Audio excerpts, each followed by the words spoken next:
Welcome to the great debate. రోజులని ఈరోజు కూడా కీలక అంశంపై చర్చించబోతున్నాం. ప్రధానంగా కూటమి ప్రభుత్వంపై విపక్షం విమర్శల మోత పెంచుతుంది రోజు రోజుకి. అఫ్కోర్స్ 40 రోజులు కూడా పూర్తి కానప్పటికి కూడా వారి స్టైల్లో ప్రతిరోజు ప్రెస్ మీట్లు పెట్టో లేదంటే ప్రభుత్వ నిర్ణయాలు తప్పట్టడం లేదో సంథింగ్ ఏదో ఒకటి దాని మీద చూస్తున్న పరిస్థితి. అయితే ఈరోజు కేబినెట్ సమావేశం తర్వాత కేబినెట్ సమావేశంలో పలు కీలక నిర్ణయాలు తీసుకున్నారు. వైసీపీ నుంచి మాజీ మంత్రి పేర్ని నాని కొన్ని సూటి ప్రశ్నలు ప్రభుత్వాన్ని ప్రశ్నించడం జరిగింది. చాలా సూటిగా, పర్టికులర్గా విద్యుత్ ఛార్జీలు, చెత్త పన్నుపై ప్రభుత్వాన్ని నిలదీసే విధంగా ఆయన మాట్లాడడం జరిగింది. విద్యుత్ ఛార్జీలు 9 సార్లు పెంచారని అప్పటి విపక్షం, అంటే ఇప్పుడు అధికార పక్షం అప్పటి విపక్షం పదే పదే తమను తిట్టిన విషయాన్ని గుర్తు చేస్తున్నారు. కానీ అధికారంలోకి వచ్చిన తర్వాత అదే ప్రభుత్వం అదే విపక్షం అప్పటి విపక్షం ఇప్పుడు అధికార పక్షంగా ఉన్నటువంటి ప్రభుత్వం ఎందుకు తగ్గించలేకపోతుంది అనేది చాలా సూటిగా పేర్నాని ప్రశ్నించడం జరిగింది. అదేవిధంగా ఇంకొక విషయం కూడా, చెత్త పన్ను విషయంలో చాలా వివాదం జరిగింది, చాలా గొడవ జరిగింది. చాలా పెద్ద ఎత్తున ఆల్మోస్ట్ టీడీపీలో ఉన్నటువంటి కీలక నేతలు అందరూ కూడా చెత్త పన్ను విషయంలో ముఖ్యమంత్రి నుంచి కింద స్థాయి వరకు అందరూ కూడా అప్పటి ముఖ్యమంత్రిని వైఎస్ జగన్ని దుర్భాషలాంటి పరిస్థితి, అంటే కొంత విమర్శిస్తూనే ఎవరి స్థాయిలో వాళ్ళు కొంతమంది విమర్శిస్తూ కొంతమంది బూతులు తిట్టిన పరిస్థితి కూడా చూసాం. సో అదే చెత్త పన్ను విషయంలో అప్పటి సర్కార్పై టీడీపీ జనసేన తీవ్ర విమర్శలు చేశాయి. చెత్త పన్ను వేసిన చెత్త ముఖ్యమంత్రి అంటూ కొన్ని వ్యాఖ్యలు కూడా చేయడం జరిగింది. అధికారంలోకి వచ్చిన తర్వాత చెత్త పన్ను ఎందుకు తగ్గించట్లేదు, దేనైతే మీరు బాగా వ్యతిరేకించారో దాన్ని ఇప్పుడు ఎందుకు మీరు తగ్గించలేకపోతున్నారు, తొలగించలేకపోతున్నారు, తీసేయలేకపోతున్నారు అనేది పేర్నాని విసినటువంటి ప్రశ్న. విపక్షం విసిన ప్రశ్నలు న్యాయబద్ధంగా లేవా, కొంత నిజాయితీ వాటిలో కొంత వాస్తవం కూడా ఉందనుకోవాలా? అధికారంలోకి వచ్చిన తర్వాత సర్కార్ అమలు చేసిన పథకాలన్నీ, పెంచిన పెన్షన్ను మొత్తానికైతే సరైన సమయానికి ఇచ్చారు, నో డౌట్. ఉద్యోగుల జీతాలు కూడా ఫస్ట్ డేట్నే వేశారు. శ్వేతపత్రాలతో అప్పటి ప్రభుత్వంపై విమర్శల మోత అయితే జరుగుతూ ఉంది. కానీ శ్వేతపత్రాల పేరుతో తిట్టడం తప్ప ఏం చెయ్యలేదు అని వైసీపీ చాలా బలంగా చెప్తున్న పరిస్థితి కనిపిస్తుంది. రైట్, ఇదే అంశం పైన మనం డిబేట్ కొనసాగించబోతున్నాం. మనతో పాటుగా డిబేట్లో టీడీపీ నుంచి సురేంద్రనాయుడు గారు, అదేవిధంగా జనసేన నుంచి రాయపూడి వేణు, కాంగ్రెస్ నుంచి బాజీ గారు, అట్ ది సేమ్ టైం ప్రముఖ విశ్లేషకులు ఉప్పాల లక్ష్మణ్ గారు కూడా సిద్ధంగా ఉన్నారు. రైట్, డిబేట్ స్టార్ట్ చేసే ముందు పేర్ని నాని ఈరోజు ఏమన్నారు, ఏం మాట్లాడారు, ప్రభుత్వాన్ని ఏం క్వశ్చన్ చేశారు ఒకసారి చూసి డిబేట్ స్టార్ట్ చేద్దాం. నారా చంద్రబాబు నాయుడు గారు అట్లాగే ఆయన సహచార మంత్రివర్గం ఏర్పడి సుమారుగా 35 రోజులు పూర్తయింది. 40 ఏళ్ల అనుభవం ఉన్నటువంటి, అపార అనుభవం ఉన్నటువంటి, రాజకీయ అనుభవం ఉన్నటువంటి భారతదేశంలో నా అంత అనుభవజ్ఞుడు ఎవరూ లేరని చెప్పి చంద్రబాబు నాయుడు గారు తనకు తాను ప్రకటించుకుంటుంటారు. అన్ని జగన్మోహన్ రెడ్డి గారి మీద అసత్యాలు చెప్పారు, లేని అప్పులు చెప్పారు, పాపాలు అప్పులు చేసిందేమో ఆయన చేసేసి. విలేకర్ గారు అడిగారు, ఏమండి నాణ్యమైన విద్యుత్ని రేటు పెంచకుండా రేట్లు తగ్గించిస్తా అని చెప్పారు కదా. వెంటనే విలేకరు మీద రివర్స్ అయిపోయారు. ఏం మాడుతున్నాను, ఎవరు చెప్పాడు, ఆయన చెప్పానా? ఆయనే చెప్పాడు. ట్రూ అప్ ఛార్జెస్ లేకుండా జగన్మోహన్ రెడ్డి గారు ట్రూ అప్ ఛార్జెస్ పేరుతో కరెంటు రేట్లు పెంచకుండా ట్రూ అప్ ఛార్జెస్ మీద మీ మీద భారం వేసి మీ మీద విపరీతంగా బాదుతున్నాయని చెప్పని, బాదుడు అని చెప్పని ఊరు తిరిగారు, పేట తిరిగారు, సందు తిరిగారు, గొంతు తిరిగారు. విద్యుత్ ఛార్జీలు బాగా పెరిగిపోతున్నాయి, మన చంద్రబాబు నాయుడు గారిని గెలిపించుకుందాం, విద్యుత్ ఛార్జీలు తగ్గిద్దామని. ఈయనంటాడు శ్వేతపత్రం ఇచ్చి, ఎవడు చెప్పాడు నేను తగ్గిస్తా అని చెప్పానా అంటాడు. కరెంటు ఛార్జీలు పెంచమని చెప్పారు. జగన్మోహన్ రెడ్డి అయితే మిమ్మల్ని బాధేస్తున్నాడు, బాదుడు అన్నారు కదా. మరి ఆ బాదుడు మరి మీరు బాదుతున్నారు కదా. అంటే జగన్మోహన్ రెడ్డి గారు చేసింది కరెక్ట్ అనే కదా. ఊరు బాగుండాలి, స్వచ్ఛంగా ఉండాలి, పరిసరాలు అద్భుతంగా తయారవ్వాలి, అనారోగ్యాలు ఉండకూడదు, ఆరోగ్యవంతమైన పరిసరాల కోసం చెత్త ఎప్పటికప్పుడు ఎత్తేయాలి, ఇంటికి 3 రూపాయలు కలెక్ట్ చేయండి అని చెప్పారు. మరి మీరేమో 90 రూపాయలు కలెక్ట్ చేయమని చెప్తున్నారు కదా. మీరు అపోజిషన్లో ఉన్నప్పుడేమో చెత్త మీద పన్ను వసూలు చేస్తారా, చెత్త ముఖ్యమంత్రి అని ఒకడు, చెత్త నా కొడుకని ఒకడు, అదే చెత్త పన్నుని కొనసాగిస్తున్నటువంటి ఈ రోజుకి మీరెక్కి 35 రోజులైంది, చెత్త పన్ను ఎక్కడన్నా ఆపే. రైట్, పేర్నాని మాజీ మంత్రి ప్రభుత్వం పైన చాలా విమర్శలు చేశారు. బట్ ఆయన మాట్లాడిన అంశాలు, ఈ 2 అంశాలు మాత్రం కొంత కొంచెం చర్చించదగ్గ అంశాలుగా నాకు అనిపించాయి. పర్టికులర్గా విద్యుత్ ఛార్జీలు గురించి, అదేవిధంగా చెత్త పన్ను గురించి. ఎందుకంటే ఈ రెండు అంశాలు చాలా కీ రోల్ ప్లే చేశాయి క్యాంపెయిన్లో కానీ, లేదంటేనేమో క్యాంపెయిన్కి ముందు కానీ ప్రభుత్వాన్ని టార్గెట్ చేసే విషయంలో ఖచ్చితంగా ఈ రెండు అంశాలని బాగా హైలైట్ చేశారని చెప్పుకోవచ్చు అప్పటి విపక్షం, ప్రస్తుతం అధికార పక్షం. రైట్, టీడీపీ నుంచి సురేంద్ర నాయుడు గారు సిద్ధంగా ఉన్నారు. సురేంద్ర నాయుడు గారు, విద్యుత్ ఛార్జీలు, చెత్త పన్ను గురించి, విద్యుత్ ఛార్జీలు పెంచారని చాలా పెద్ద ఎత్తున ప్రొటెక్ట్ చేసింది. అదేవిధంగా చెత్త మీద కూడా చెత్త పన్ను వేశారు, చెత్త ముఖ్యమంత్రి అంటూ చాలా తీవ్ర స్థాయిలో కొంత ఎక్స్టెంట్కి వెళ్ళి తీవ్రంగా విమర్శలు చేసిన పరిస్థితి. కానీ ఈ రెండు మిగతా అంశాలు ఆయన ఎన్నో విమర్శలు చేశారో అవి పక్కన పెట్టండి. బట్ ఈ రెండు అంశాల మీద ఖచ్చితంగా మీరు ఏదైతే ఒక ఆయువు పట్టుగా చేసుకొని అప్పటి ప్రభుత్వం మీద టార్గెట్ చేసి కొంత మాట్లాడారో, కొంత మైలేజ్ పొందే ప్రయత్నం చేశారో, ఖచ్చితంగా ఇప్పుడు మీరు అధికారంలోకి వచ్చారు కాబట్టి ఈ రెండు మిగతా అంశాలు ఎలా ఉన్నా సరే ఈ రెండు వెంటనే తగ్గించి చూపిస్తే, అంటే ఆ పన్ను తీసేయడం ఒకటి, ఆ ఛార్జీలు తగ్గించడం చేసినట్లయితే ఖచ్చితంగా మీ మైలేజ్ కానీ, మీరు ఇమేజ్ కానీ ఇంకా పెరిగి ఉండేది కదా సురేంద్ర నాయుడు గారు. సార్, ముందుగా మీకు ప్యానల్లో ఉన్నటువంటి పెద్దలు అందరికీ, అదేవిధంగా బీఆర్కే న్యూస్ వీక్షిస్తున్నటువంటి ప్రేక్షకులకు అందరికి కూడా నమస్కారాలు తెలియజేసుకుంటూ, పేర్ని నాని ఆంధ్రప్రదేశ్ లో ఉన్నాడో లేదు తెలియదు సార్. ఒకసారి కనుక్కోవాలి, ఆయన ఆంధ్రప్రదేశ్ లో ఉన్నాడా లేదంటే ఇంకేడా వేరే రాష్ట్రంలో ఉన్నాడని. ఏపీలోనే ఉన్నారా? తాడేపల్లిలోని వైసీపీ పార్టీ ఆఫీస్ నుంచే ప్రెస్ మీట్ పెట్టి మాట్లాడారు. అదే అంటే ఇప్పుడు కొంతమంది నిద్రపోయే వాళ్ళని లేపచ్చు, నిద్ర నటించే వాళ్ళని లేపలేమంటారు కదా. ఆ విధంగా తెలిసినోడికి చెప్పచ్చు, తెలియనోడికి చెప్పచ్చు, సగం తెలిసి సగం తెలియనోడికి చెప్పలేం. అంతే ఈ పేరుని నాని. అతనికి సగం తెలుసు, సగం తెలీదు. చెత్త పన్ను ఇప్పుడు 1 month అయింది మేము అధికారంలోకి వచ్చి. 1 month నుండి ఎక్కడ చెత్త పన్ను వసూలు చేయలే. కనుక్కోమని చెప్పండి. ప్యానల్లో ఉన్నటువంటి ఇతర మిత్రులందరినీ, ఇతర పెద్దలను కూడా అడగండి.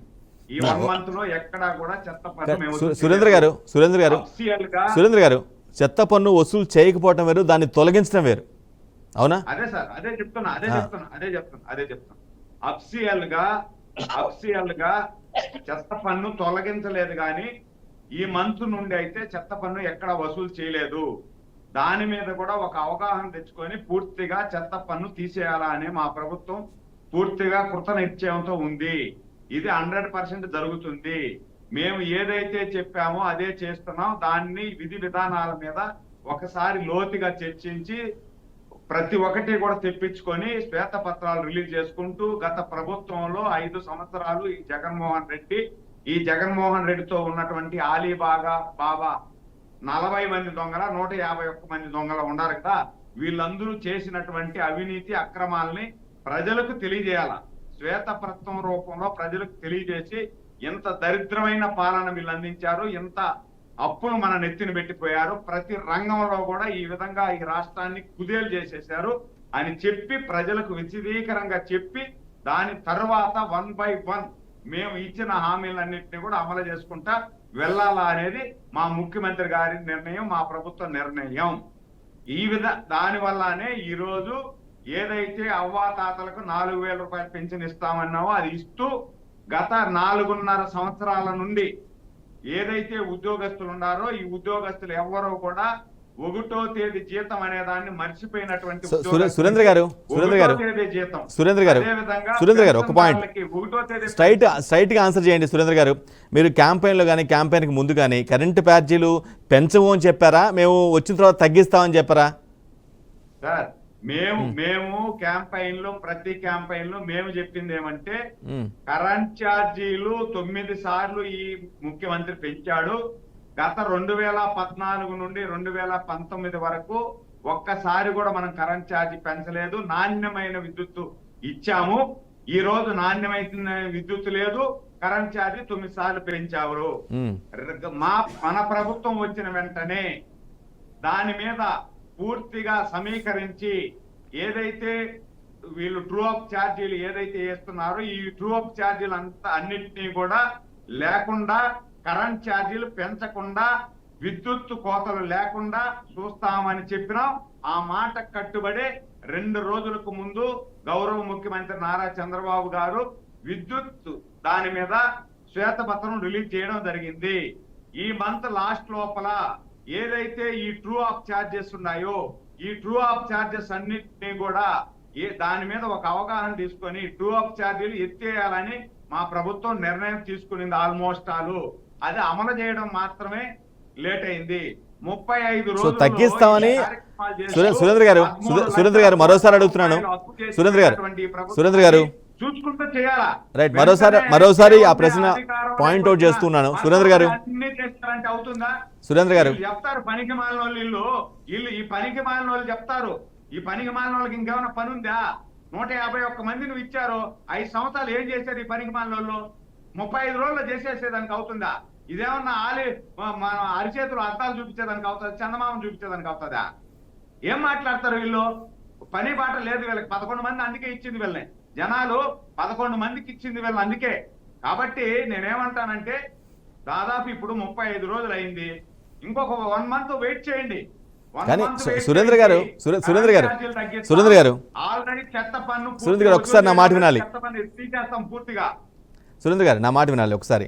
అంటే ఆయన కోర్స్ విపక్షం కాబట్టి ఆయన పాయింట్ అవుట్ చేయడానికి అవకాశం ఉంటుంది, ఆయన డ్యూటీ కూడా అదే అని చెప్పుకోవాలి. కానీ ఇక్కడ ఒక ఆసక్తికర విషయం ఏంటంటే ఈ రెండు కూడా మీరు ఒకటేమో తగ్గించడమో లేదంటే ఒకటేమో తొలగించడమో ఈ రెండు చేసినట్లయితే ఇంకా మీ మైలేజ్, మీ పార్టీ మైలేజ్, మీ పార్టీ ప్రభుత్వ ఇమేజే పెరుగుతుంది కదా. అది ఆ పాయింట్లు ఎందుకు ఆలోచించట్లేదు? ఇప్పుడు మేము ఏదైతే కూటమి ప్రభుత్వం హామీ ఇచ్చిందో ఈ హామీని తూచా తప్పకుండా నెరవేరుస్తాం. ఇప్పుడు దాదాపు మేము ఇచ్చిన హామీలలో దాదాపు 3 హామీలు నెరవేర్చినాం. ల్యాండ్ టైటిల్ యాక్ట్ కాడ నుండి, ఓటో తేదీ జీతాల కాడ నుండి, అవ్వాతాతలకు పెన్షన్ కాడ నుండి, ఇప్పుడు బస్సు ఉచితం. ఇప్పుడు రేపు నెల 15వ తేదీ నుండి మహిళలు బస్సు ఉచితంగా ప్రయాణించడం కానీ, అదే విధంగా తల్లికి వందనం కానీ, ఈ కార్యక్రమాలన్నీ చేస్తూ వెళ్తున్నాం. చెత్త పన్ను అయితే ఎక్కడ వసూలు చేయలే ఈ మంత్ లో, కానీ నెక్స్ట్ మంత్ నుండి అఫిషియల్ గా చెత్త పన్ను వసూలు చేసేది పూర్తిగా ఆపేస్తాం, జీవో ఇస్తాం దానికి. అదే విధంగా కరెంట్ ఛార్జీ కూడా ట్రూ ఆఫ్ ఛార్జీలు పూర్తిగా ఇచ్చేస్తాం. ఇది చేసుకుంటే వెళ్తాం. 2 నెలలు కూడా ఓపిక పట్టలేదు, 60 రోజులు ఓపిక పట్టలేరు సార్. ఇప్పుడు వీళ్ళకి పని బాట లేదు అంటే వీళ్ళకి ఒక ఎథిక్స్ అనేటివి ఉండవా? ఒక ప్రభుత్వం వచ్చిన తర్వాత కనీసం మీరు చేసిన గబ్బు పనులన్నీ కూడా కుర్చీ లేదు, కూర్చునే దానికి ఏమేం చేశారన్నీ కూడా మేము చూసుకోవాలా? అసలు ఏదేది ఎక్కడ ఉందనేది కూడా తెలియని పరిస్థితి. అసెంబ్లీలో కానీ సెక్రటరియట్ లో కానీ ఎక్కడ కూడా ఎక్కడ ఏది ఉండాలి అనేది తెలియలేదు. 20 రోజులు కూడా టైం ఇల్లేరా? మేము గత ప్రభుత్వంలో వీళ్ళకి దాదాపు 150 రోజులు టైం ఇచ్చాం. 150 రోజులు ఒక విమర్శ చేయలే వెళ్ళి. 150 రోజులు పూర్తిగా మాకు ఏదైనా విమర్శించాలంటే కూడా మాకు చంద్రబాబు నాయుడు గారు ఆ రోజు డైరెక్షన్ ఇవ్వడం అనేది. కొత్తగా ప్రభుత్వం వచ్చింది, 150 రోజులు కనీసం టైం ఇవ్వండి వాళ్ళకి, ఏం చేస్తారో చూద్దాం, దాని తర్వాత మనం మాట్లాడదాము అని చెప్పి ఆ రోజు చెప్పడం జరిగింది. 13 లక్షల కోట్లు అప్పు చేసేసి నెత్తిన పెట్టేసి పోయారు కదా వీళ్ళు, ఒప్పుకుండాలి కదా. రైట్. బాజీ గారు సరే, మిగతా అంశాలు ఆయన చాలా అంశాలు ప్రస్తావించారు, వాటి గురించి నేను మాట్లాడలేదు. బట్ విద్యుత్ ఛార్జీల గురించి, ఆ చెత్త పన్ను గురించి రైజ్ చేసిన పాయింట్స్ మీకు లాజికల్గా అనిపించాయా, న్యాయబద్ధంగా అనిపించాయా బాజీ గారు? ముందుగా మీకు బీఆర్కే వీక్షకులకి, టీవీ ఛానల్ వీక్షకులకి, అట్లాగే ప్యానల్ సభ్యులందరికీ కూడా నమస్కారాలండి. ఈ చెత్త పన్ను విషయానికి వస్తే కనుక మరి ఇది జగన్మోహన్ రెడ్డి గారు, మరి కేంద్ర ప్రభుత్వం, మరి మోడీ గారు అప్పుడు స్వచ్ఛ భారత్ అభియాన్ అనే ఒక స్కీమ్ ను అనుసరిస్తూ జగనన్న స్వచ్ఛ సంకల్పం అనే పథకం కింద 2021 అక్టోబర్లో ఇది లాంచ్ చేశారండి. ఇది అప్పుడే చాలా పెద్ద విమర్శలకి ఇది గురైంది. మరి ప్రతి ఇంటి నుంచి నెలకు 30 రూపాయలు, కొన్ని అపార్ట్మెంట్స్ నుంచి అయితే నెలకు 300, కమర్షియల్ హౌసెస్ ఏదైతే ఉన్నాయో హోటల్స్, ఫంక్షన్ హాల్స్ దగ్గర నుంచి సంవత్సరానికి 3,000 రూపాయలు చొప్పున ఇట్లా వసూలు కార్యక్రమం చేపట్టారు. అప్పట్లో చాలా నిరసనలు వ్యక్తమైనవి. దానివల్ల వాళ్ళు కొన్ని చోట్ల ఆపేశారు, కొన్ని చోట్ల స్టిల్ కరెక్ట్ అవుతూనే ఉందండి. నేను తెలుసుకుంది ఏంటంటే ఇటీవల మరి చంద్రబాబు నాయుడు గారి ప్రభుత్వం వచ్చాక అధికారులు, కింది స్థాయి అధికారులకి మౌఖిక ఆదేశాలు ఇచ్చినట్టుగా తెలిసింది వసూలు చేయొద్దని. దీని మీద అధికారికంగా ఒక ఉత్తర్వులు త్వరలో వస్తాయి అని చెప్పేసి కూడా అధికారుల ద్వారా అందిన సమాచారం. మరి అదే నిజమైతే ప్రజలందరూ కూడా హర్షిస్తారు. కాకపోతే ఏంటంటే ఇప్పుడు దాకా దాదాపు చాలా కోట్ల రూపాయలు. ఈ చెత్త ఇష్యూ చాలా ఉందండి. ఈ చెత్త కలెక్ట్ చేయటమే కోసం వాళ్ళు దాదాపు కొన్ని వందల వెహికల్స్ ని కొన్నారు, కొన్ని అద్దెకి తీసుకున్నారు. 63,000 రూపాయలు ప్రతి వెహికల్ కి ఖర్చు పెట్టుకుంటూ వస్తూ వచ్చింది గత ప్రభుత్వం. అట్లాగే ఏంటంటే మరి దాదాపు 600 కోట్ల రూపాయలు దీని మీద వెచ్చించి ఇచ్చిన పథకం ఇది. చాలా కొన్ని వందల కోట్లు వసూళ్లు కూడా చేశారు. ఇది చాలా మంది ప్రజలు దీని గురించి ఇబ్బంది పడ్డారు. ఇప్పటికైనా కానీ వెంటనే మరి చంద్రబాబు గారి ప్రభుత్వం మౌఖిక ఆదేశాలు ఇచ్చారని అంటున్నారు. అది ఎంతవరకు కరెక్ట్ అనేది ఇంకా స్పష్టంగా తెలియదు. కానీ వెంటనే దీని మీద ఒక ఉత్తర్వుని, అధికారిక ఉత్తర్వుని వెంటనే రిలీజ్ చేయాలి. అది ఎంతో అవసరం. అప్పుడే ప్రతిపక్షాలు మరి విమర్శలకి నుంచి వాళ్ళు విమర్శలకి అవకాశం ఇవ్వకుండా ఉన్నట్టు అవుతుంది. బాజీ గారు కరెంట్ ఛార్జెస్, దాని గురించి అడుగుతున్నాను. Current charges true up charges అని చెప్పేసి చాలా ఘోరంగా గత ప్రభుత్వం వసూలు చేసిన మాట వాస్తవం. దీన్ని మరి విపక్ష అప్పట్లో ఉన్న చంద్రబాబు, టీడీపీ, బీజేపీ, వామపక్షాలు అన్ని కూడా కాంగ్రెస్ తో సహా దాన్ని తీవ్రంగా దుయ్యబెట్టినే విమర్శించారు. ఇప్పుడు మన తెలుగుదేశం మిత్రుడు చెప్తున్నారు, ఇక్కడ నుంచి పెంచబోము, ట్రూప్ ఛార్జెస్ ఎత్తేద్దామని నిర్ణయం తీసుకున్నారని. ట్రూప్ ఛార్జెస్ కేవలం ఎత్తివేయటం ఒక్కటే కాదండి, ఈ 9 దఫాలుగా ఏదైతే పెంచుకుంటా వచ్చారో వాటిని తగ్గించాల్సిన అవసరం కూడా ఉందండి. ఎందుకంటే ఈవేళ చిన్న కుటుంబాల వాళ్ళు, మధ్యతరగతి వాళ్ళు కరెంటు బిల్లు కట్టలేక చాలా యాతన పడుతున్నారండి. వాళ్ళు సంపాదించే సంపాదనలో సగమానికి పైగా కరెంటు బిల్లులకే వెళ్ళిపోతున్న పరిస్థితిని మనం చూస్తున్నాము. కాబట్టి ఏంటంటే ఇక పెంచబోము అనేది కాదండి, తగ్గించాలి. ఏదైతే గత ప్రభుత్వాన్ని విమర్శించారో, మీరు 9 సార్లు పెంచారని, అట్లీస్ట్ దాంట్లో వాళ్ళు పెంచిన దాంట్లో సగమైనా కానీ తగ్గించాల్సిన అవసరం ఎంతైనా ఉంది. ఇది చాలా ముఖ్యమైన పాయింట్. తెలుగుదేశం ప్రభుత్వం దీన్ని ప్రధానంగా ఫస్ట్ ప్రయారిటీ కింద తీసుకొని కరెంట్ ఛార్జీలను తగ్గిస్తూ, ఈ ఏదైతే ట్రూప్ ఛార్జెస్ తొలగిస్తూ వెంటనే ఉత్తర్వులు జారీ చేయాల్సిన అవసరం ఎంతైనా ఉంది. ఇది ప్రజలందరూ కోరుకుంటున్న మాట. ఇంతేకాదండి, మరి ఈ కూటమి ఏదైతే ఎన్నికలకు ముందు మరి సూపర్ 6 అని, సూపర్ 12 అని ఏదైతే చెప్పారో వాటిల్లో ప్రధానమైన అంశం ఏంటంటే మహిళలకు ఉచిత బస్సు సౌకర్యం అండి. దీనికోసం ఆంధ్రప్రదేశ్ లో ఉన్న మహిళలందరూ కూడా ఉత్సాహంగా, ఆసక్తిగా ఎదురు చూస్తా ఉన్నారు. ఎప్పుడెప్పుడు ఆ బస్సుల్ని ప్రవేశపెడతారా, ఎప్పుడెప్పుడు ఫ్రీగా మరి ప్రయాణం చేయొచ్చా అని చెప్పేసి. అట్లాగే ఏంటంటే మరి ప్రధానంగా ఈ తల్లికి వందనం గురించి మొన్న మనం మాట్లాడుకున్నాం. ఈ తల్లికి వందనంలో కూడా ఇప్పటికీ క్లారిటీ రాలేదు. ఒక బిడ్డకి ఇస్తున్నారా, లేకపోతే ఎంతమంది పిల్లలు అంతమందికి 15,000 ఇస్తున్నారు అనేది కూడా దాని మీద జీవో మార్గదర్శకాలని వెంటనే రిలీజ్ చేయాలి. ఇంకొక ప్రధానమైన అంశం ఏంటంటే మహిళలకు సంబంధించిన అంశము దీపం పథకం అండి. మరి ఉచితంగా 3 గ్యాస్ సిలిండర్లు ఇస్తాము సంవత్సరంలో అన్నారు. ఇది కూడా వెంటనే ఇవ్వడం స్టార్ట్ చేయాలి. మీరు నెల అయిపోయింది. ఇవన్నీ కూడా ప్రభుత్వం చేతుల్లో ఉన్న పనులే. మరి మహిళలందరూ ఆసక్తిగా ఎదురు చూస్తున్నారు. అట్లాగే యువగళ నిధి అని చెప్పేసి నిరుద్యోగులకి 3,000 రూపాయలు గుర్తిస్తామని చెప్పారు. అట్లా రైతులకి 2 లక్షల రూపాయలు, 20,000 రూపాయలు చొప్పున మరి సంవత్సరానికి పంట కోసం అని వాళ్ళు ఇస్తామని చెప్పేసి హామీ ఇచ్చారు. ఇవన్నీ కూడా ఒక పక్క రైతులు, ఒక పక్క మహిళలు, ఒక పక్క యువకులు, నిరుద్యోగ యువకులు ఎదురు చూస్తా ఉన్నారండి. ఎప్పుడు చంద్రబాబు నాయుడు గారు మరి అట్లాగే ఉద్యోగ ప్రకటన, డిఎస్సి, మెగా డిఎస్సి కోసం తొలి సంతకం అన్నారు. ఇవన్నీ కూడా ఆసక్తిగా ఏదైతే ఈ ప్రభుత్వాన్ని మరి మీద ఎంతో ప్రేమతోటి వాళ్ళు ఇచ్చిన హామీలను నమ్మి ఎన్నుకున్నారో ఎప్పుడెప్పుడు వాటిని అమలు కోసం ఉత్తర్వులు జారీ చేస్తారా, స్పష్టమైన ప్రకటన చేస్తారా అని ఎదురు చూస్తా ఉన్నారు. కాలయాపన చేయకుండా వెంటనే ఏదైతే వాళ్ళు మేనిఫెస్టోలో ఇచ్చినవి కానివ్వండి, అంతకుముందు ప్రభుత్వంలో తప్పులు చేసినవి అవి చేయమని చెప్పినవి కానివ్వండి, వీటన్నిటినీ కూడా వీటి మీద సరైన మార్గదర్శకాలని అత్యంత ఎగిరినంత తొందరలో మరి ఇవ్వాల్సిన అవసరం ఉందని చెప్పేసి కాంగ్రెస్ పార్టీ తరఫు నుంచి మేము డిమాండ్ చేస్తున్నాం. Right right. లక్ష్మణ్ గారు ఉన్నారు మనతో పాటుగా విశ్లేషకులు. లక్ష్మణ్ గారు, ఈ రెండు అంశాల గురించి ఆయన రైట్ చేసిన పాయింట్స్, ఎందుకంటే వాళ్ళు గతంలో ఒక ఆయుధంగా చేసుకున్నారు కాబట్టి రెండు అంశాలని, వీటిని పదే పదే రిపీట్ చేశారు కాబట్టి అప్పట్లో, వీటిపైన మీ స్టాండ్ ఏంటి, మీరు తగ్గించాల్సిన అవసరం ఉంది, తొలగించాల్సిన అవసరం ఉంది అని ఆయన కోట్ చేస్తున్న పరిస్థితి వైసీపీ కోట్ చేస్తుంది. కానీ కొంచెం ఎర్లీగా కోట్ చేశారనుకోవాలి, కొంచెం ఎర్లీగా ప్రశ్నించారనుకోవాలా, లేదంటే ఈ నెల రోజుల్లో ఆ రెండు పనులు చేసుకోవచ్చు కానీ ప్రభుత్వం చేయలేదు అనుకోవాలా? లక్ష్మణ్ గారు.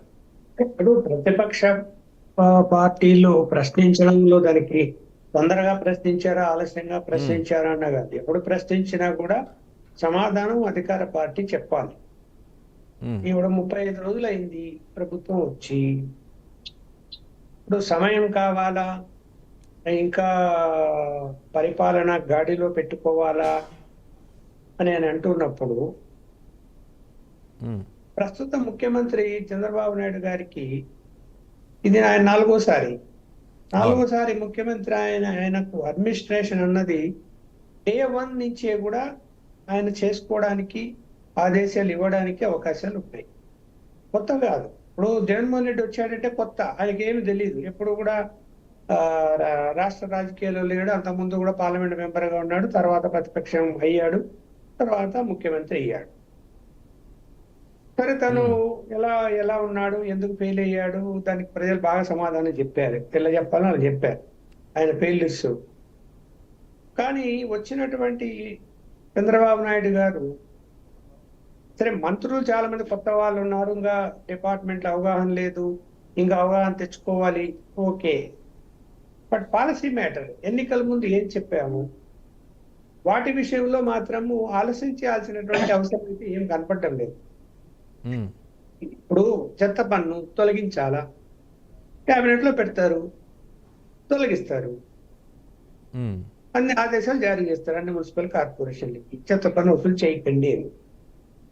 ఇప్పుడు మన మిత్రుడు చెప్తున్నది అంటే ఈ చెత్త పన్ను వసూలు చేయలేదు ఈ నెలలో అంటే చెత్త పన్ను వసూలు చేయలేదు అన్నది అధికారికంగానా అనధికారికంగా మీరు ఇప్పుడే వసూలు చేయకండి అంటే చేయరు వాళ్ళు. బట్ అధికారికంగా ఆదేశాలు ఉండాలి కదా దేనికైనా, అది ఇవ్వడానికి ఏం పెద్ద దానికి సమయం అవసరం లేదు. అలాగే విద్యుత్ ఛార్జీల విషయంలో కూడా 9 సార్లు పెంచడం వలన భారం మీద పడింది.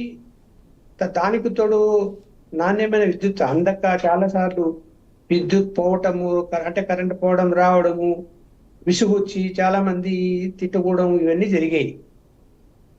నాణ్యమైన విద్యుత్తో పాటు టారిఫ్ అయితే తగ్గించలేని పరిస్థితి ఉంది అనుకున్నాం. ఎందుకంటే ఆర్థికమైనటువంటి పరిస్థితులు ఇవాళ చాలా అధ్వానంగా ఉన్నాయి కాబట్టి రేట్లు తగ్గిస్తే డిస్కమ్లకు రాష్ట్ర ప్రభుత్వము సబ్సిడీ ఇవ్వాల్సి వస్తుంది. ఇవి ఇచ్చే పరిస్థితి లేదనుకున్నప్పుడు ప్రజలకు నచ్చ చెప్పాలి. మేము ఇలా అనుకున్నాము, ఇదిగో విద్యుత్ మీద ఈ వైట్ పేపర్ ఇస్తున్నాము, ఆర్థిక పరిస్థితి మీద ఈ వైట్ పేపర్ ఇస్తున్నాము, కొంత సమయం పడుతుంది, అప్పటి వరకు మీరు వేచి చూడాలి, లేదంటే అసలు ఇంకా తగ్గించడానికి అవకాశం ఉండదు, మేము ఈ 5 సంవత్సరాల పాటు పెంచము, నాణ్యమైన విద్యుత్ అందిస్తాము అంటే ప్రజలు అర్థం చేసుకునే అవకాశం ఉంటుంది. ఏమీ చెప్పకుండా సరే మంత్రులు ఎక్కడ ఇప్పుడు ఏం చేస్తున్నారు, ఎలా ఉంటున్నారు, డిపార్ట్మెంట్లు ఏమి వాళ్ళు అవగాహన చేసుకుంటున్నారు, ఎక్కడ వెళ్తున్నారు, ఎక్కడ వస్తున్నారు, అవన్నీ ఒక అంశాలైతే పాలసీ మ్యాటర్ అనేది ముఖ్యమంత్రి తీసుకుంటాడు. ఎన్నికల ముందు ఇచ్చినటువంటి హామీలు దాన్ని మంత్రివర్గంలో ప్రవేశపెడతారు, మంత్రివర్గంలో నిర్ణయాలు తీసుకుంటారు. దానికి కొత్తగా వచ్చిన మంత్రులకు సంబంధం అయితే ఉండదు. ఈయనకు అన్ని పరిపాలన దక్షుడు అని పేరు పెట్టుకున్నాడు, అన్ని ఉన్నాయి, విజన్ ఉంది. తను కూడా వచ్చినప్పటి నుంచి 35 రోజులుగా తనేం ఖాళీగా లేడు, ఎన్ని సమీక్షలు చేయాలని అన్ని చేస్తున్నాడు, పరుగులు తీస్తున్నాడు, పని చేస్తున్నాడు. మనమేమి విమర్శకు తావు ఇవ్వకుండా పని చేస్తున్నాడు. కానీ నిర్ణయాలు తీసుకోకుండా జాప్యం చేస్తే ప్రజలు ఎన్ని రోజులు ఎదురు చూస్తుంటారు, ఇంకా ఆలోచిస్తారు. అదేంటి వచ్చాను. 40 days 50 days చాలా తక్కువ పీరియడ్ ఏమో లక్ష్మణ్ గారు. 40 days 50 days అనేది చాలా తక్కువ పీరియడ్ ఏమో. దేనికి తక్కువ పీరియడ్ అండి? విద్యుత్ ఛార్జీలు తగ్గించాలి, దానికి ఎంతసేపు ఫైల్ పెడతారు చెప్పండి. కేబినెట్ ఒక రోజు ముందు పెడతారు, కేబినెట్ లో పెడతారు. అవునా? చెత్త పనులు తీసేయాలి. ఎంతసేపు పెడతారు దాని మీద?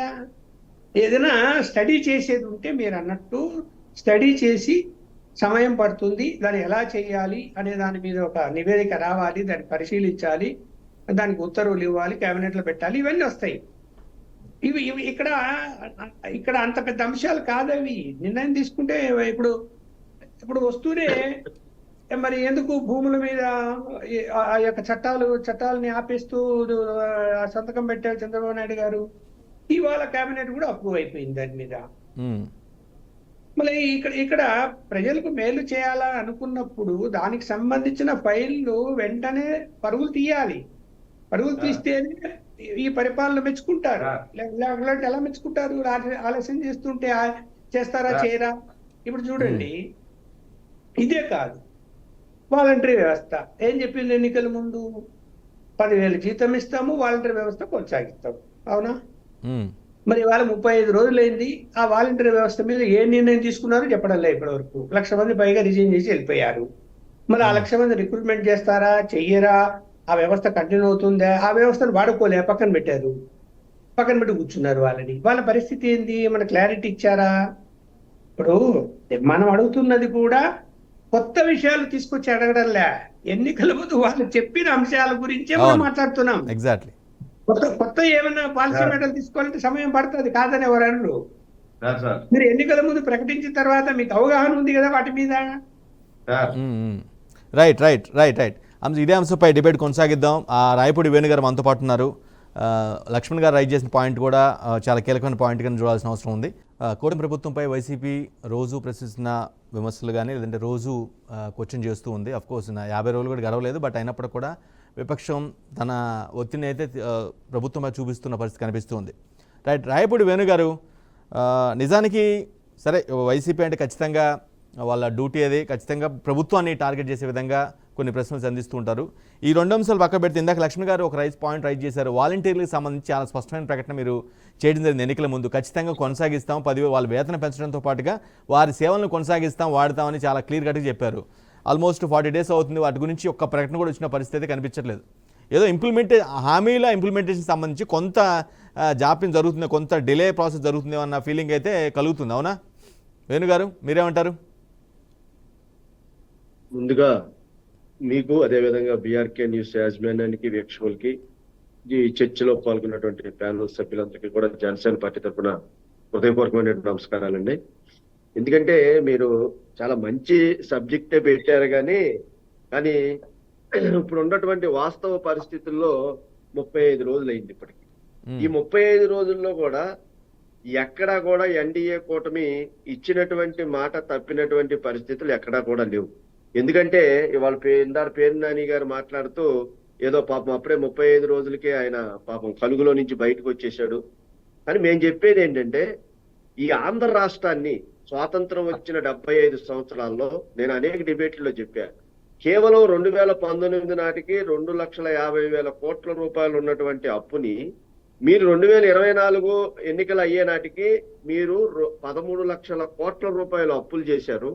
ఆంధ్ర రాష్ట్రాన్ని ఆర్థికమైనటువంటి పరిస్థితుల్లో అనగదొక్కేసి ఇవాళ పేద ప్రజలు, ఇవాళ బడుగు బలహీన వర్గాలు కానీ లేకపోతే సామాన్యమైనటువంటి ప్రజలు కూడా కనీస అభివృద్ధి లేనటువంటి పరిస్థితుల్లో, కనీస మౌలిక సదుపాయాలు లేనటువంటి పరిస్థితుల్లో, నడవటానికి రోడ్లు లేక, తాగటానికి మంచినీరు లేక, సాగునీరు లేక, కనీసం పంచాయతీలను కూడా నిర్వీర్యం చేసి ఇవాళ పంచాయతీలు కూడా బ్లీచింగ్ లేనటువంటి పరిస్థితుల్లో మొత్తం తుడిచి మీరు మీ ప్రజాధనాన్ని ఏ రకంగా దుర్వినియోగం చేశారు అనేటువంటి ఉదాహరణ 151 ఉన్నటువంటి మిమ్మల్ని 11 స్థానాలకు తీసుకొచ్చి రావడానికి గల కారణాలు ఏంటంటే మీరు చేసినటువంటి కనీస మౌలిక సదుపాయాలు కల్పించకపోవడం వల్ల. కాబట్టి ఇప్పుడు నూతన ప్రభుత్వం వచ్చిన తర్వాత ఏదైతే సూపర్ 6 ఉందో, ఏదైతే షణ్ముఖ్ వ్యూహం ఉందో, ఈ రెండు కూడా ఎన్నికలకు ముందు ఏ రకమైతే ప్రజాస్వామ్యాన్ని పరిరక్షించుకుంటూ ప్రజలకు కావాల్సినటువంటి అవసరాలను తీర్చడం కోసం ఏర్పడినటువంటి ఎన్డీఏ కూటమి చాలా సుదీర్ఘమైనటువంటి చర్చల ద్వారా అసలు వీళ్ళు 13 లక్షల కోట్ల రూపాయలు ఏం చేశారు? వేణుగారు ఒక్కటే సూటి ప్రశ్న అడుగుతున్నాను మిమ్మల్ని, హానెస్ట్గా ఆన్సర్ చేయండి. మీరు ఎన్నికల ముందు అఫ్కోర్స్ మీ కూటమిగా అంటే మీ పార్టీ కావచ్చు, లేదంటేనేమో మూకుమ్మడిగా అంటే 3 పార్టీలు కలిసి చాలా పథకాలు, చాలా హామీలు ఇవ్వడం జరిగింది. వాటిలలో ఈ 40 రోజుల గ్యాప్ లోపల నాకు తెలిసినంత వరకు జీతాలు ఫస్ట్ తారీఖు ఇవ్వటం, పెంచిన పెన్షన్ని ఇంటి దగ్గర రప్పించడం, ఈ రెండు ఖచ్చితంగా జరిగాయి, నో డౌట్. అవి కాకుండా ఏం జరిగాయంటే ఏం చెప్తారు మీరు? ఇప్పుడు ఇంకోటి, ఇప్పుడు ఆల్రెడీ మన జిపిఎస్ 2023లో వాళ్ళు చేసిన దాన్ని చంద్రబాబు నాయుడు గారు రాత్రి చెప్పడం జరిగింది. దాన్ని ఆ జీవోని నిలుపుదల చేయమన్నారు. తర్వాత మన 8వ తారీఖు నుంచి ఉచిత ఇసుక. రైట్. మరి నిజంగా వీళ్ళు ప్రభుత్వంలోకి వచ్చిన తర్వాత దాదాపుగా 2 సంవత్సరాల వరకు కూడా ప్రతి కార్మిక సోదరుడు రోడ్ల మీద పని లేకోకుండా వాళ్ళ జీవనం కూడా గడవనటువంటి పరిస్థితుల్లో ఎదురు చూసినటువంటి భవన కార్మికులు ఇవాళ ఉచిత ఇసుక ఇచ్చిన తర్వాత, ఇవాళ ఉచిత ఇసుక విధానాన్ని ప్రకటించిన తర్వాత ఇవాళ అందరూ కూడా ప్రతి ఒక్క పేదవాడు కూడా పనులు శుభ్రంగా చేసుకుంటున్నారు, ఇసుక శుభ్రంగా దొరుకుతుంది. కాబట్టి ఏం చేయలేదనేది కాదు, తప్పకుండా మీరు చెప్పినట్టుగా పెన్షన్ విధానంలో అవనివ్వండి, తర్వాత ఈ ఉద్యోగస్తుల జీతాల విషయంలో అవనివ్వండి, తర్వాత ఈ యొక్క ఉచిత ఇసుక విధానంలో అవనివ్వండి, ఇవన్నీ కూడా చేసుకుంటూ ప్రభుత్వం వెళ్తుంది. అదే విధంగా మా పవన్ కళ్యాణ్ గారు కూడా చాలా స్పష్టంగా చెప్పారు. ఒక పైలట్ ప్రాజెక్ట్ ద్వారా పిఠాపురంలో ఒక చెత్త ద్వారా సంపదను సృష్టించేటువంటి పరిస్థితుల్ని దాంట్లో ఎంతవరకు మనం ముందుకెళ్ళగలం అనేది ఒక పైలట్ ప్రాజెక్ట్ ను ఒక నియోజకవర్గాన్ని కొలమానంగా తీసుకుని దాన్ని కూడా ప్రవేశపెట్టడం జరుగుతుంది. మీరేమంటారంటే వీళ్ళు అనేది అంటే ప్రతిపక్షాలు అనేటువంటి మాటలు ఏంటంటే, మీరు 9 సార్లు విద్యుత్ ఛార్జీలు పెంచారు కదా, మరి శ్వేతపత్రం విడుదల చేసేటప్పుడు విద్యుత్ ఛార్జీలు మేము తగ్గిస్తామని ఎందుకు చెప్పలేదు అని అంటారు. ఎందుకు చెప్పలేదు అని అంటారు.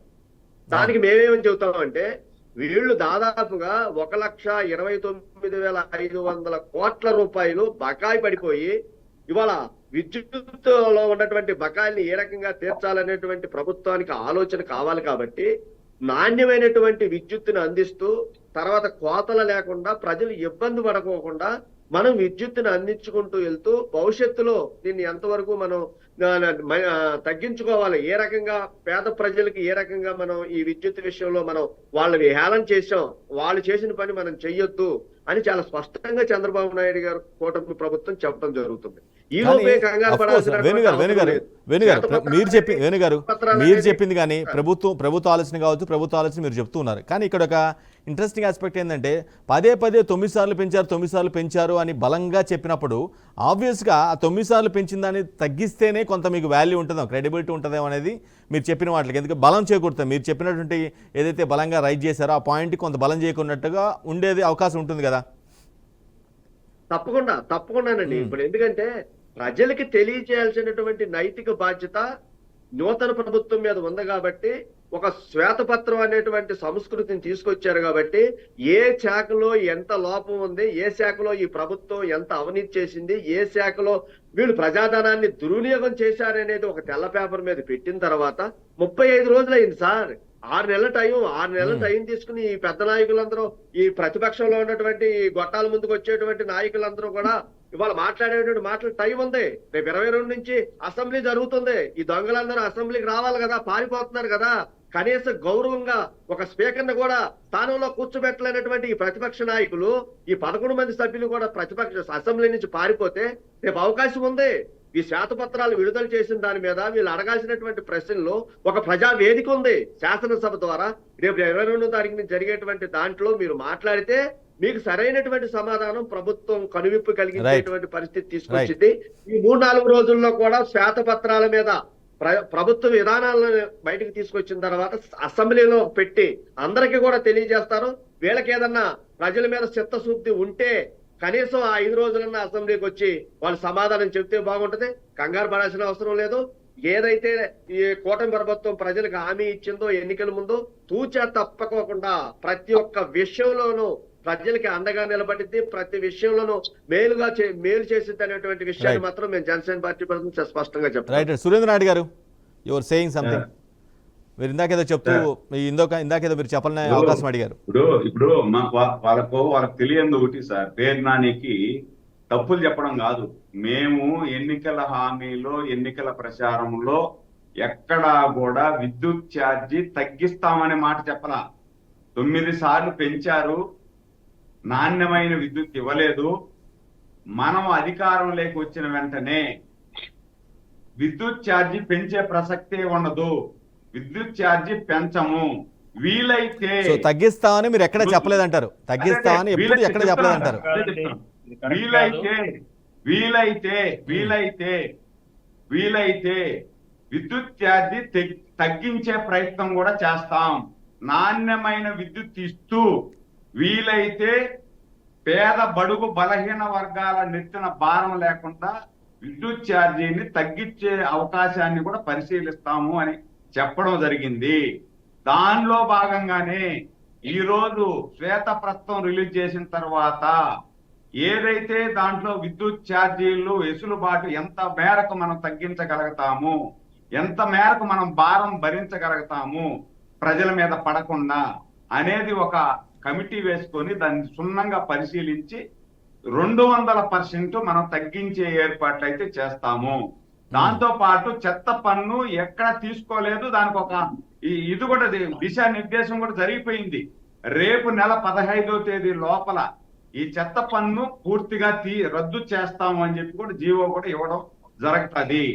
ఈ 35 రోజుల్లో అవ్వాతాతలకు పెన్షన్ పెంచుకుంటూ ఇంటి వద్దకే పెన్షన్ ఇస్తూ ల్యాండ్ టైటిల్ యాక్ట్ కానీ, మెగా డిఎస్సి కానీ, అదే విధంగా అమరావతి, పోలవరము ఇవన్నీ కంప్లీట్ చేసుకుంటూ ఉచిత ఇసుక పథకాన్ని ప్రవేశపెట్టి నా మటుకు నేను లాస్ట్ ప్రభుత్వంలో 25,000కు ఒక ట్రిప్పర్ కొంటా ఉన్నాను సార్. నేను ఇల్లు కడుతున్నా ఇప్పుడు. 25,000కు ఒక ట్రిప్పర్ ఇసుక కొంటా ఉన్నా. నిన్న రాత్రి నాకు తెచ్చి దించారు. 14,000 రూపాయలకి ఒక ట్రిప్పర్ ఇసుక తీసుకొచ్చి దించాడు. 14,000 రూపాయలకు 25,000 రూపాయలకి ఎంత డిఫరెన్స్ సార్? 11,000 రూపాయలు దాదాపు ఒక ట్రిప్పర్ మీద 11,000 రూపాయలు వీళ్ళు దోసేస్తా ఉన్నారు. సో ఇవన్నీ నాణ్యమైన లెక్కర్ కానీ ఇవన్నీ ఉన్నాయి, చాలా ఉన్నాయి. ఇందాక సార్ చెప్పినట్టు కొన్ని ఇప్పుడు ఆయనకు అవగాహన ఉంది. మీరు అన్నట్టు జగన్మోహన్ రెడ్డికి అవగాహన లేదు కాబట్టి ఆయన టైం ఇచ్చారు. చంద్రబాబు గారికి అవగాహన ఉంది కాబట్టి టైం అవసరం లేదు, తొందరగా చేయాలని మీరు అడగడంలో తప్పు లేదు. ఆయన విజ్ఞానం ఉంది, ఆయన 14 సంవత్సరాల అనుభవం ఉంది. మీరు ప్రజలు ఆశపడడంలో మీరు అడగడంలో కూడా తప్పు లేదు. కానీ ఈ రోజు రాష్ట్ర పరిస్థితి ఏ విధంగా ఉంది అనేది ఒక్కసారి ప్రజలకు అందరికీ కూడా తెలియజేయాలని, ప్రతి రంగంలో కూడా ఏ విధంగా ఆర్థికంగా కుదేలు చేశారు ఈ రాష్ట్ర ప్రభుత్వం 5 సంవత్సరాలలో, దాన్ని మనం ఏ విధంగా గాడిని పెట్టాలా ప్రజలకు కూడా తెలియాలి కదా. మనం వచ్చిన వెంటనే ఇచ్చిన హామీలన్నింటినీ కూడా నెరవేర్చుకుంటూ ప్రజలకు తెలియకుండా పోతే వాళ్ళకు మనకు డిఫరెన్స్ తెలియాలి కదా.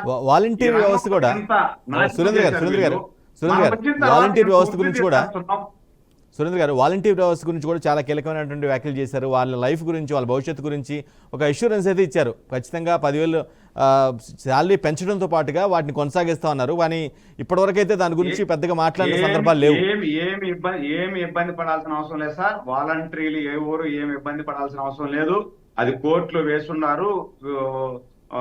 ఈ ఏదైతే రిజర్వేషన్ ప్రక్రియ పాటించలేదు వీళ్ళు, రిజర్వేషన్ ప్రక్రియ పాటిస్తూ ఈ పోస్టులన్నీ కూడా భర్తీ చేయాలని చెప్పి కోర్టులో వేసున్నారు. అదే విధంగా లాస్ట్ వాళ్ళు ఈ వాలంటీర్లు అందరినీ కూడా వైసీపీ కార్యకర్తల్ని పెట్టుకున్నారు.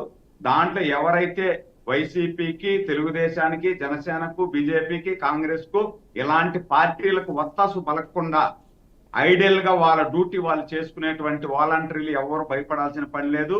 వాలంటరీ వ్యవస్థ మీద ఒక తొందరలోనే ఒక 10-15 రోజుల్లోనే ఒక దిశా నిర్దేశం ఇవ్వబోతోంది. మేము ఇచ్చిన మాట ప్రకారం 10,000 రూపాయలు వాలంటీర్స్ కు జీతం కూడా ఇవ్వబోతారు. దాని ఎలాంటి ఇబ్బంది పడాల్సిన అవసరం లేదు. కాకపోతే ఒక 10 రోజులు టైం తీసుకోవాల్సి వస్తుంది.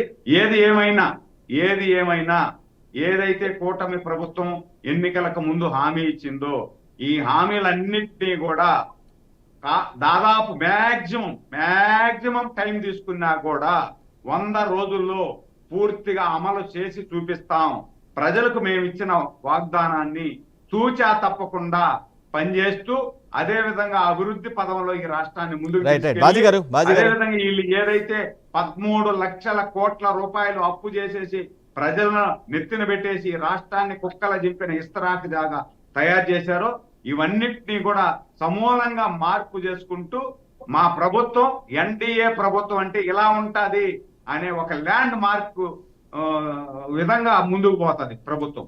బాజీ గారు మీరు ఏదో అభ్యంతరం వ్యక్తం చేస్తున్నారు ఇందాక సురేంద్రనాయుడు గారు మాట్లాడుతుంటే. బాజీ గారు మేము తగ్గిస్తామని చెప్పలేదు అని ఆయన మరి కప్పదాటు విధంగా మాట్లాడుతున్నారు. అది కరెక్ట్ కాదండి.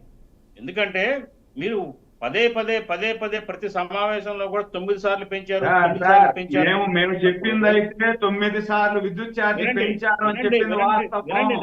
మేము తగ్గిస్తామని చెప్పలేదు. కంప్లీట్ చేయండి. ఎన్నికల ప్రచారంలో ప్లీజ్ వన్ బై వన్ మాట్లాడండి.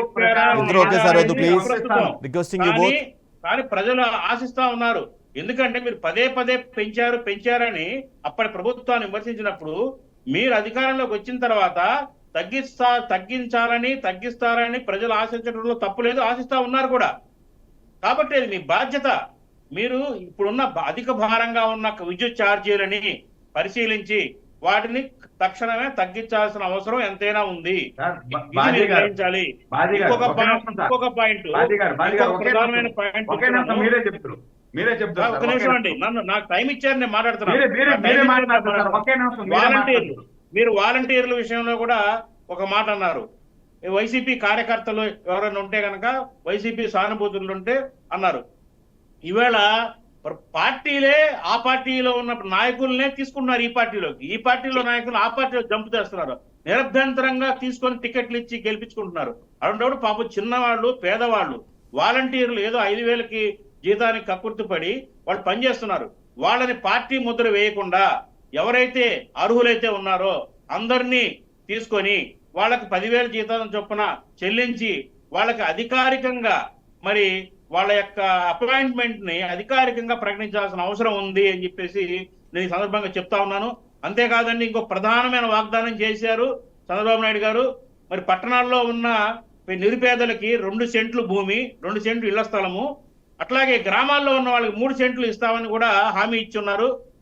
దీని మీద కూడా వెంటనే ప్రకటన చేయాలి. ఎందుకంటే ఆశతో ఎదురు చూస్తా ఉన్నారు ఇల్లు లేని నిరుపేదలు చాలా మంది. అంతేకాకుండా గతంలో మీరు నిర్మించిన టిట్కో హౌసెస్ ఏదైతే అపార్ట్మెంట్ ఉన్నాయో, ఇళ్ళు ఉన్నాయో, 2 బెడ్రూమ్ హౌసెస్, అవి కూడా అలా పాడుబడిపోయి ఉన్నాయి. వాటి మీద కూడా సత్వరమే నిర్ణయం తీసుకొని ఎవరికైతే చెందాల్సి ఉన్నాయో వాళ్ళకి వెంటనే పంపిణీ చేయాల్సిందిగా కాంగ్రెస్ పార్టీ నుంచి మేము డిమాండ్ చేస్తా ఉన్నాము. మరొక హామీ కూడా ఇచ్చారు. 18 సంవత్సరాలు దాటిన మహిళలకి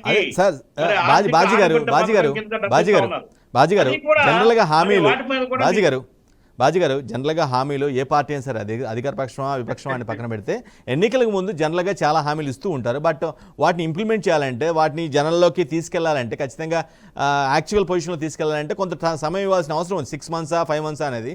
బట్ 40 days 50 days అనేది చాలా తక్కువ పీరియడ్ అనేది నా opinion. Of course you are absolutely right. కానీ నేనేం చెప్తానంటే దానికి మార్గదర్శకాలని రూపొందించడానికి సమాయత్తం అవ్వాలని చెప్పేసి నేను కోరుకుంటున్నాను. దాని మీద స్పందించి దాని మీద కూడా ఒక మార్గదర్శకాలని రూపొందించాల్సిన అవసరం ఉంది అంటున్నాను. సురేంద్ర గారు ఇప్పుడు మీరు చెప్పింది వాస్తవం. ప్రజలు ఆశగా ఎదురు చూస్తుంటారు. మనం ఇచ్చాము హామీలు కాబట్టి, హామీలు చంద్రబాబు గారు అందులో ఇచ్చారు కాబట్టి ఆ హామీలు నెరవేరుస్తారని ఆశిస్తారు, తప్పు లేదు.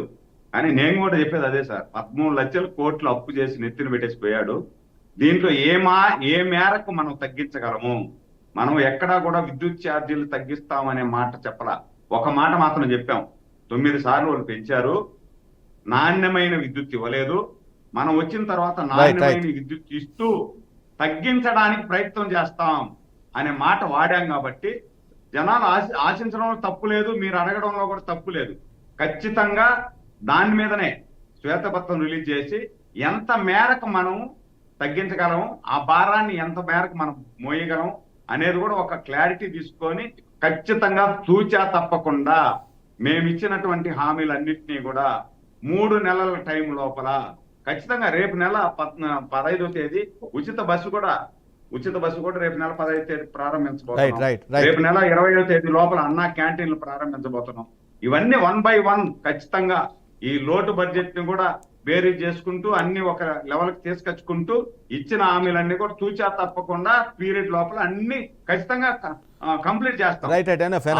వాళ్ళలాగా ఏదంటే అది మాట్లాడేసి ఏదంటే అది చేసే రకం. చంద్రబాబు నాయుడు గారు ఎంతో అనుభవం ఉన్న నేత. ఆయనకి ముందే తెలుసు రాష్ట్రం అప్పుల పాలైపోయిందని. అయినా హామీలు ఇచ్చారు. కాబట్టి ఆయన ఎలాగైనా కానీ ఆ హామీలు నెరవేరుస్తారని చెప్పేసి మరి 5.5 కోట్ల ప్రజలందరూ కూడా ఆశిస్తా ఉన్నారు. కాబట్టి రైట్ ఖచ్చితంగా బాజీ వాటిని గారు, రైట్ మరి దాట రైట్ వేయకుండా- రైట్ దాట వేయకుండా ప్లీజ్ ఏదో ఒక కారణాలు లక్ష్మణ్ చెప్పి గారు, దాట వేయకుండా ప్లీజ్ లెట్ ఖచ్చితంగా అదర్ స్పీక్. మరి ఇచ్చిన హామీలని అమలు జరిపే ప్రయత్నం చేయాలని చెప్పేసి నేను కోరుతున్నాను. అనుమానం లేదు. రైట్ అనుమానం సురేంద్ర గారు, అవసరం ప్లీజ్ లేదు. Hold your self. ఖచ్చితంగా మేము ఇచ్చిన సురేంద్ర గారు. హామీలను అమలు చేసి చూపిస్తాం. దాంట్లో ఎవ్వరు అనుమాన పడాల్సిన అవసరం లేదు. కాకపోతే కొంత టైం టేకింగ్ తీసుకుంటాం అంతే. రైట్ లక్ష్మణ్ గారు, జనరల్గా ఏ పార్టీ సరే ఎన్నికలకు ముందు హామీలు పెద్ద ఎత్తున ఇస్తుంది, అధికారమే లక్ష్యంగా అఫ్ కోర్స్ జనాలు నమ్మి వాళ్ళకి ఓట్లు వేస్తూ ఉంటారు. బట్ ప్రభుత్వం మారిన తర్వాత ఖచ్చితంగా ఆ లోపాలు కానీ, జరిగిన లాస్ కానీ, జరిగిన లాభం కానీ ఇవన్నీ కూడా లెక్కలేసుకోవడానికి కూడా కొంత సమయం చేయాల్సిన అవసరం ఉంది. అఫ్ కోర్స్ వైసీపీ వాళ్ళు క్వశ్చన్ చేయడంలో తప్పేం లేదు, బట్ కొంత మినిమం సమయం ఇవ్వాల్సిన అవసరం ఉంది కదా అనేది కూడా ఒక వాల్యుబుల్ పాయింటే కదా లక్ష్మణ్ గారు. మరి సమయం అయితే ఇవ్వాలి. సమయం ఇవ్వకుండా మన తీవ్రమైన విమర్శలు చేయటం కరెక్ట్ అయితే కాదు. నేను ముందే అన్నా కదా, 6 నెలల పాటు వేచి చూడాలి ఏమేమి చేయగలుగుతున్నారు, ఏమేమి చేయలేరు. అయితే ఏంటంటే కరెంటు ఛార్జీల విషయంలో తగ్గిస్తానని చంద్రబాబు నాయుడు చెప్పలే. మన తెలుగుదేశం మిత్రుడు చెప్పింది కరెక్ట్, పెంచమని చెప్పాడు. ఇప్పుడు మేము అధికారంలోకి వస్తే పెంచము, నాణ్యమైన విద్యుత్ అందిస్తాము. ఖచ్చితంగా ఈ 5 సంవత్సరాల కాలంలో ఈ పరిపాలనలో పెంచకుండా ఉంటారనే మనం భావిస్తున్నాము. అలాగే నాణ్యమైన విద్యుత్ కూడా సప్లై చేస్తారనే భావిస్తున్నాము.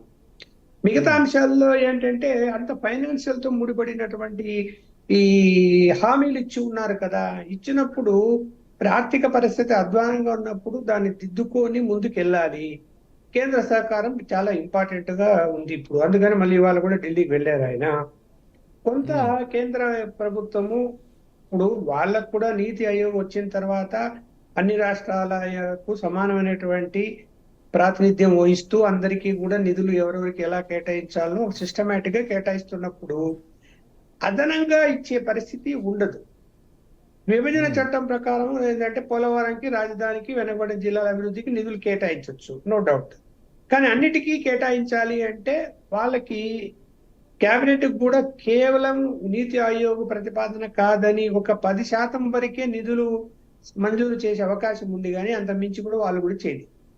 అలాంటి పరిస్థితుల్లో ప్రత్యేక ప్యాకేజీ మేము ఇస్తాము అనేటువంటిది నరేంద్ర మోడీ గారు అప్పుడు అంగీకరించారు. కాబట్టి ఇప్పుడైనా ఏ వాటికి ముందు అత్యవసరం ఉన్నది, ఈ పనులు ముందు మొదలు పెట్టాలా, వాటికి ఒక పక్కా ప్లాన్ తో చంద్రబాబు నాయుడు గారు ఇవాళ వెళ్ళి ఉంటారని నేనైతే భావిస్తున్నాను. వాళ్ళ ముందు పెడతారు, ఇదిగో ఇలా ఉంది, ఫస్ట్ ప్రయారిటీ ఇది. ఎన్ని చెప్పినా first priority Amaravati, no doubt. అదే దాన్నే ముందు తీసుకోవాలి. సరే పోలవరం అంటావా, అది సాంకేతిక పరంగా క్లియరెన్స్ వచ్చేంత వరకు అది నిర్మాణాలు చేపట్టడానికి అవకాశం లేదు. అలాగే వెనుకబడిన జిల్లాల అభివృద్ధి విషయంలో కూడా వీటి మీద అయినా ముందు క్లారిటీ వచ్చి నిధులు రాగలిగితే పనులు వెంబడే మొదలైపోతాయి. మిగతా వాటిని ఆర్థిక అంటే ఫైనాన్స్ మేనేజ్మెంట్ చేయగల దిట్ట చంద్రబాబు, ఏం సందేహించాల్సిన పని లేదు. పెద్దగా అప్పులు చేయకుండానే ఎలా మేనేజ్ చేస్తాడు. మరి ఇన్ని ఇచ్చిన హామీలు స్టెప్ బై స్టెప్ వెళ్తుంటే ఇప్పుడు చూడండి, ఒక నెల దాటిందో లేదో రియల్ ఎస్టేట్ రంగము ఎలా పెరిగిపోయింది ఒక్కసారిగా. ఎన్ని రిజిస్ట్రేషన్లు జరుగుతున్నాయి, 10 కోట్లు ఉన్నటువంటి 40 కోట్లు 50 కోట్లు ఎకరా అయిపోయింది. రిజిస్ట్రేషన్లు స్టార్ట్ అయిపోయాయి అంటే రెవెన్యూ పెరుగుతుంది కూడా. అలా ప్లానింగ్, కొన్ని ప్లానింగ్లో ముందుకు వెళ్తే రాష్ట్ర రెవెన్యూ పెరుగుతుంది. ఇప్పుడు లిక్కర్ పాలసీ తీసుకుని మళ్ళీ మార్చేసినప్పుడు కూడా అందులో అవినీతి పెద్దగా జరిగింది, అదంతా ఆగిపోతుంది, అదంతా రెవెన్యూ గవర్నమెంట్కి వస్తుంది. ఇలా కొంత చేయగలిగి ముందుకు తీసుకెళ్లే ప్రయత్నాల్లో చంద్రబాబు వెనకబడ్డ కానీ కేంద్ర సహకారం అయితే కంపల్సరీ ఉండాలి. రైట్. వేణుగారు, రాయపూడి వేణుగారు, ఫైనల్ వర్డ్స్, కంక్లూడింగ్ రిమార్క్స్. ఇప్పుడు నేను ఇందాక ఇలా అడిగింది ఎందుకంటే బాజీ అన్న గారికి ఒక విషయం చెప్పదలుచుకున్నా. ఇప్పుడు మన పక్కన తెలుగు రాష్ట్రం, తెలంగాణ రాష్ట్రంలో కాంగ్రెస్ ప్రభుత్వం వచ్చింది. రేవంత్ రెడ్డి గారు మరి ఇచ్చినటువంటి హామీల్లో ఒక్కొక్కటి 1 by 1 వస్తున్నారు. ఇప్పుడు మా రాగానే ఎక్కడ కూడా రైతు రుణమాఫీ అని కేసీఆర్ ప్రభుత్వం విమర్శించినప్పటికీ కూడా ఒక నిర్ధారపరమైనటువంటి నిర్ణయాలు తీసుకుని 1 by 1 వస్తున్నారు. కాబట్టి ఇక్కడ కూటమి కూడా అదే పరిస్థితులు వెళ్ళింది. అదే విధంగా పెద్దలు లక్ష్మణ్ గారు చెప్పినట్టు ఇవాళ పైన మన నరేంద్ర మోడీ గారి యొక్క నాయకత్వంలో కూడా మరి ఎన్డీఏ కూటమికి మంచి అంటే ఇచ్చిపుచ్చుకునేటువంటి ద్వారంలో 2 ఉన్నాయి. కాబట్టి ఎలాంటి పరిస్థితుల్లో మనం ఆలోచించాల్సినటువంటి అవసరం లేదు. ఇవాళ 30 కోట్ల పై పెట్టి ఈ యొక్క అమరావతిని మనం జంగిల్ క్లియర్ చేసుకుంటున్నాం, పరిపాలన కూడా అక్కడే సాగించుకుంటున్నాం, మంత్రులు కూడా అక్కడే కూర్చుంటున్నారు, కాబట్టి సమీక్షలు కూడా అక్కడే జరుగుతున్నాయి. కాబట్టి మూడు ముక్కల ఆట లేకోకుండా అమరావతి మీద దృష్టి పెట్టారు. పోలవరం మీద నిపుణులు నివేదిక ఇచ్చారు. కొంత సంతోషం ఏంటంటే డయాఫ్రమ్ వాళ్ళని బాగు చేయొచ్చు అనేది మనకు పూర్తి విషయం చెప్పారు. కాబట్టి దాని మీద కూడా మరి కేంద్రంతో చర్చించి ఈ రోజు వెళ్ళారు. కాబట్టి చాలా హామీలతో తిరిగి రావటం అనేది జరిగింది. కాబట్టి ఎవరో కూడా ప్రతిపక్షాలు ఏదైతే వైసీపీ ప్రభుత్వం ఉందో హాయిగా మీరు పడుకోండి. ప్రజలకు ఏదైతే హామీలు ఇచ్చారో, ప్రజలు ఏ అవసరాలైతే నాయకులు గుర్తించారో వాళ్ళకి తీర్చడానికి అనుక్షణం నిద్రలు లేనటువంటి రాత్రులు ప్రతి ఒక్క మంత్రి కూడా లేట్ అయితే వైసీపీ నేతలే కాదు జనాలు కూడా ఫస్ట్రేట్ అవుతారు. అది పాయింట్, మెయిన్ పాయింట్. లేట్ అయితే ఒకవేళ ఇంప్లిమెంటేషన్ లేట్ జరిగితే వైసీపీ నేతలు కాదు విపక్షంతో పాటు జనాలు కూడా ఇరిటేట్ అవుతారు. ఏమీ లేట్ అవుదండి. ప్రతి ఒక్క నాయకుడు కూడా ముందు మనం ఎదటి వ్యక్తులు గౌరవించుకుంటూ ముందు పరిపాలన కొనసాగించుకుంటూ ప్రజల అవసరాలను తీర్చాలనేటువంటి ఒక కాంక్షతోనే పనిచేస్తున్నారు 24 గంటలు. దానిలో భాగంగా మరి పవన్ కళ్యాణ్ ముఖ్యమంత్రి గారి పనితీరును కూడా మనం చూస్తున్నాం. కాబట్టి ప్రజలు సుఖశాంతులతో ఉంటారు మాత్రం మేము చెప్పగలం. Right, thank you so much. సమయం మించిపోతుంది, కంక్లూడ్ చేస్తున్నాను. Thank you so much Surendra Naidu గారు, రాయపూడి వేణు గారు, అదేవిధంగా ఉప్పా లక్ష్మణ్ గారు, అదేవిధంగా ఎస్కే బాజీ గారు. రైట్, మీ అందరికీ ధన్యవాదాలు for your valuable time. Right, ఇది వాటి the great debate. Of course ప్రభుత్వం అంటే పార్టీ ఏదైనా సరే ఎన్నికల ముందు ఖచ్చితంగా హామీలు ఇస్తారో వాటిని అధికారంలో వచ్చిన తర్వాత ఇంప్లిమెంట్ చేయాలనే లక్ష్యంతో పనిచేస్తాయి. కానీ అది ఎంత లోపల, ఎంత కాలం లోపల, ఎంత ఎర్లియస్ట్గా వాటిని ఇంప్లిమెంట్ చేస్తారు, జనాల దగ్గర తీసుకెళ్తారనే దానిపైనే ఖచ్చితంగా ఆ పార్టీల భవిష్యత్తు, ఆ ప్రభుత్వం యొక్క ఫ్యూచర్ కూడా బేస్ అయి ఉంటుంది. రైట్, ఇది వాటి ది గ్రేట్ డిబేట్. మరో డిబేట్లో మళ్ళీ కలుద్దాం. అప్పుడు చూస్తున్నానండి బీఆర్కే న్యూస్ తెలుగు సత్తా.